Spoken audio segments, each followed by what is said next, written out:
All right, everybody, let's talk about lessons learned over the past 4 months from my first hip surgery. And I've learned a lot. And some of my videos has some tips and tricks and just some of the things that got me through the process of actually dealing with the pain and the mobility issues. And then if you've continued to follow along with my journey, I've had quite a few complications. And when we're faced with something hard, and the overall consensus that you hear from a lot of people is that you'll be fine. You're strong, you'll be fine. People do it every day.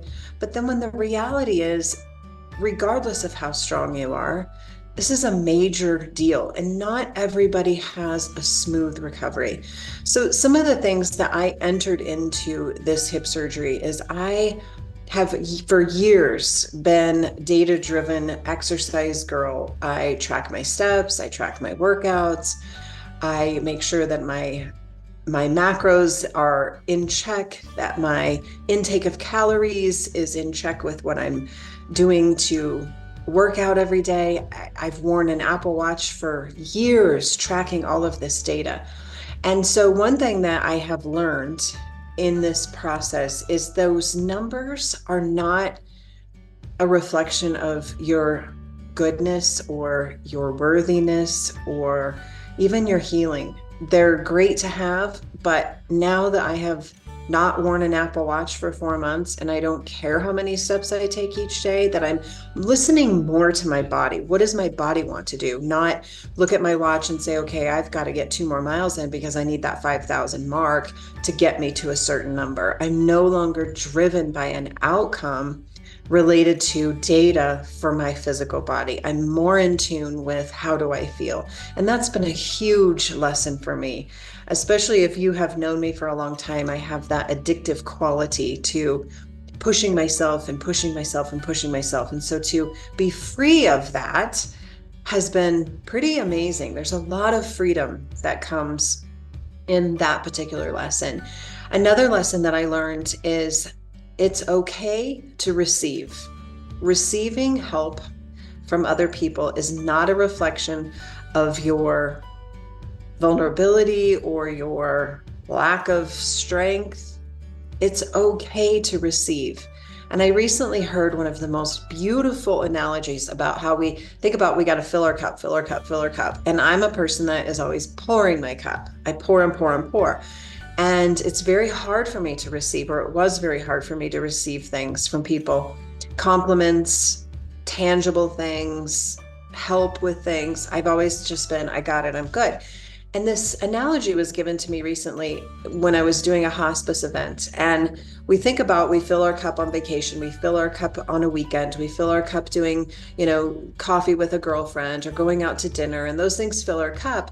But then we have this pouring, pouring, pouring. And the only time we fill the cup is on those occasions where we're on vacation or we have a weekend. And this person shared this idea that, well, what if the bowl tipped slightly, right? So the vessel's kind of on the side and there's a constant stream coming in and a constant stream coming out, that there's no difference to what's being poured in and what's being poured out. It was eye-opening. And so one lesson that I've learned is that in order for me to give to the world in the ways that I do, I have to be willing to receive and embrace it and be grateful for it.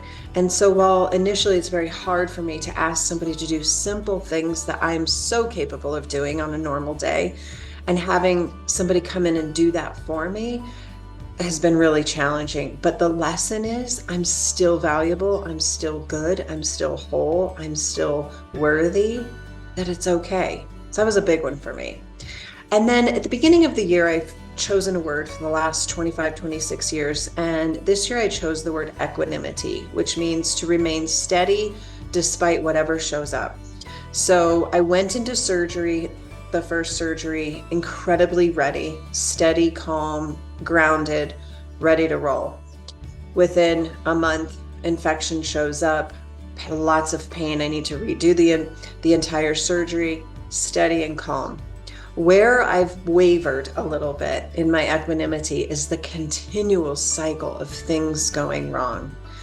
Infection, medication side effects, blood clots in my arm, 3 trips to the emergency room, my hips really sore, blood work's not great. There's just constant, every day there's something related to the initial surgery way back in February that is asking me to remain steady and calm. And so the way that I have faced this incredibly challenging time in my life is to be incredibly grateful. And I'm grateful for the people that have shown up for me.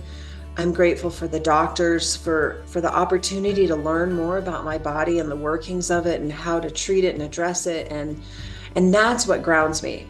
I want to know the information that is going on in me and then make an educated decision based on the opinions of experts. And that grounds me and keeps me steady and brings me back into equanimity. I can face anything. I can do a lot of hard things. And so the lesson has been for me that the intention that we set, whether it's at the beginning of the year or before a surgery or even on a day-to-day basis, that we are definitely in control of that intention.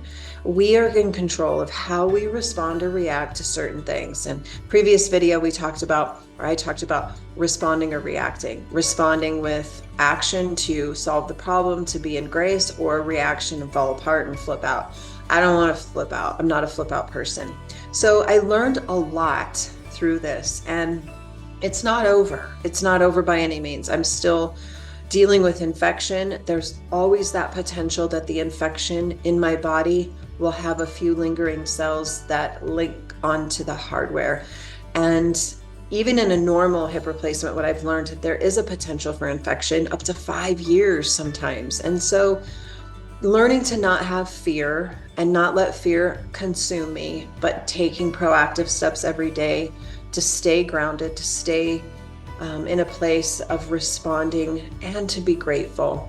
So the lessons have been many. I've also learned that I don't need to work as hard as I was for many reasons.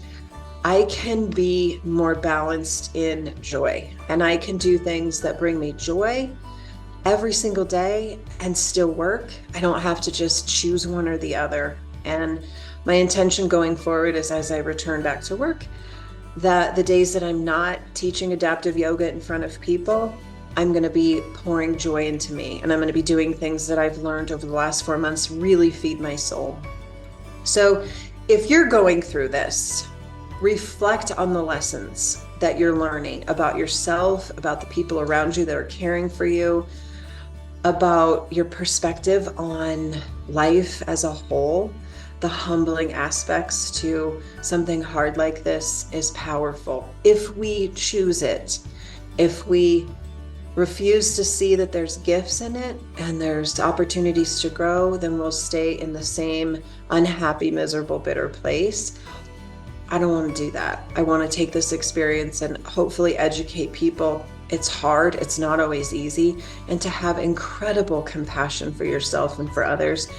And most of all, and I'll say this again for the millionth time, never dismiss what somebody's going through because of their strength, or assume that because you've had this experience or your grandpa's had this experience that it's going to be easy.